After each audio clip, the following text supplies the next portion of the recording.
saw it, you missed it. So listen, Mr. Rucker. Yes, ma'am. What does black health mean to you? Oh, that's such a huge question. But really, it means everything. It means actually being well. It means not just, it's beyond feeling good. It's actually being well, you know? And I think that's the difference we've gotten in the habit of just making sure, something hurts, let me do what I can so that I feel better.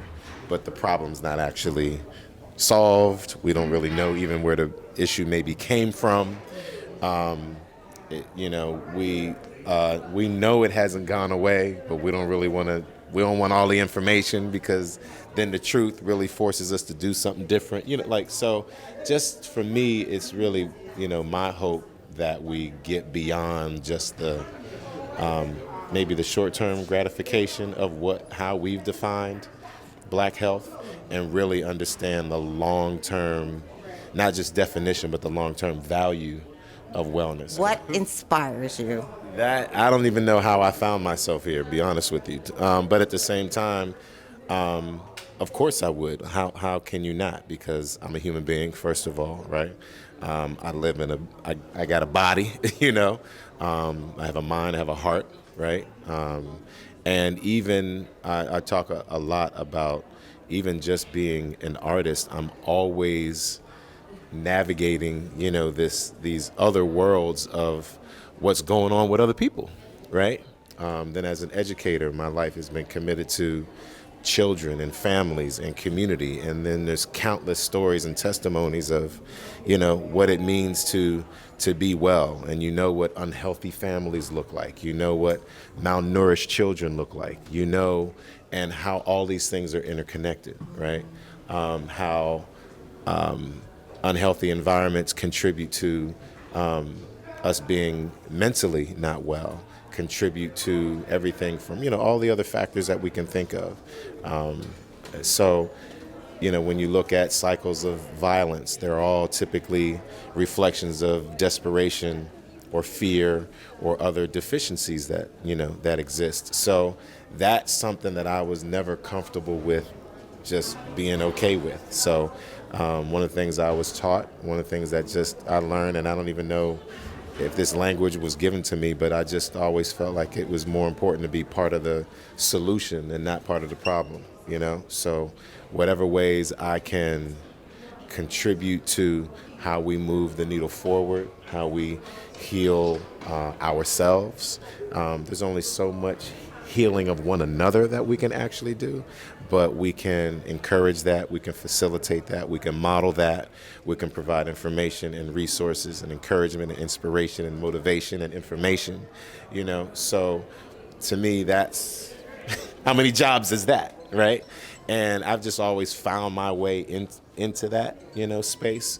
But as an actor, artist, right? Educator, activist, entrepreneur, philanthropist, all the very many adjectives or labels I can put in front or behind my name, at some point it's just about living in your own humanity and connecting to the humanity in other people. And I don't know, maybe even as a little boy, we all want to be superheroes, right? So this is my way of saving lives. This is my way of putting an L on my chest, right? Not Superman, just being myself, right? This is my version of being Incredible Hulk or being Spider-Man or Batman or all the things, you imagine as a child. You just, you want to be part of what's good. You want to, and I really, even philosophically, I think everybody should figure out what is your superpower. You have it. There's something about you that's special, something about you that's supposed to impact, some other, public, and greater good. And I think the sooner you figure that out, and the sooner you even find what that is for you and about you, then you can't wait to give it away. We can't take it with us, and if you do, then once it's gone, unless you gave it away to everybody you possibly could, then it never dies. That love, that positive energy, that healing, that teaching, whatever that is, it keeps going. And that's what's got us this far, That's All right, true. on this continent, we've been dealing with a whole lot of stuff. There's no way we'd be here without those same elements. So I'm just doing what's already been done before. It just happens to be on a little, maybe more public platforms, but I'm living the life and doing the things that my ancestors have been doing for countless years. So I'm just continuing to just do my part in whatever way, whatever way I can, best ways I know how. That's wonderful. One last question. When we have these types of events, women make up about 80% of our audience. I didn't notice. What can you personally say to the brothers out there to make them be more proactive about their health, to have them show up and engage more in health services, processes, and in their access to care? Well, that's one. Hey, brothers, all the women are here. Pull up. Pull up. All right? 8 to 80, they here. So no, but at the same time, more seriously, I think, and this is the kind of work I'm even actively doing now. I've got a mental health tour where, one of the topics that always comes up is men being honest about what's really going on with them. And I think that that's something that you all can actually also help us with. Men can do that not only for themselves, but for one another. Mm-hmm. And not just, oh, baby, you need to go to the doctor, but it's that a lot of how we've all been socialized, and again, no disrespect, is that the woman's body is the only body that's important. Our bodies aren't important.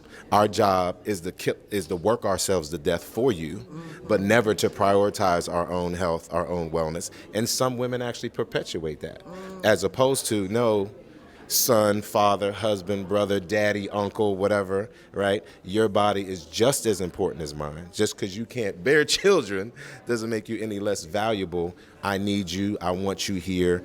Do this together. When y'all go get checked, take him with you, right? And similarly, like I said, hey, come. These shouldn't be things we do, right, in segments or fragmenting the household. Oh, okay. Oh, there's a health, summit. Okay. All right, baby, you go ahead. You go to that. I'm gonna go over here and do this. No, let's do this, right? This is a family event. This isn't a women's event, And even when it is, there's still information at these women's events that benefits us. I'm learning all the time. When I'm in the green room, I'm learning all the time. I'm listening. I was having a conversation last night, and I'm learning about, women coming into their womanhood as teenagers and preteens, stuff I've never heard. As long as I've been doing this work, as much as I've even been involved and educated in reproductive health and working with, young girls and families and so forth, I'm still learning. I'm learning new stuff every day. So there's so much to learn if we stay engaged and we make sure that we're actively participating and not feeling like we're on the sidelines. This is just as important to us. Even knowing about you all and knowing what's going on with you is helpful to us. It helps us love you more. It helps us understand you, even when we don't understand you most of the time. Or no, I'm saying, but even when we don't know what's going on, there's ways for us to know and learn and understand that if we're part of the conversation. Instead, we often see ourselves as doing two different things. Oh, that's for them. This is for us. We forget that however different our bodies are also very much the same. Our hearts are the same. We might go about how we communicate a little differently, but we're still often asking for the same needs. It's the same conversation that's being had. We might just be having it a little differently. So we got a lot of stuff we have to work through, but there's also ways that some of this can maybe speak to us a little bit more. How is this experience maybe targeted to women, in ways that it's not actually targeted and marketed to men? Sometimes that happens, even unbeknownst, right, to you. So there's some of that. I think there's things we can do differently, but a lot of it is just encouraging men to tell the truth, acknowledge how well you really are. Like you said, go to the doctor. The truth doesn't stop being true just because you don't go and find out the truth, right? Our heart health, our bodies, our minds, All that's important. Don't wait till something's a problem, right? Before you go to the doctor. Go long before any problems ever show up. So these problems can be prevented. And if we really want to take care of our families, if we really want to provide and show up and protect and all these things, we can't do that if we're not here.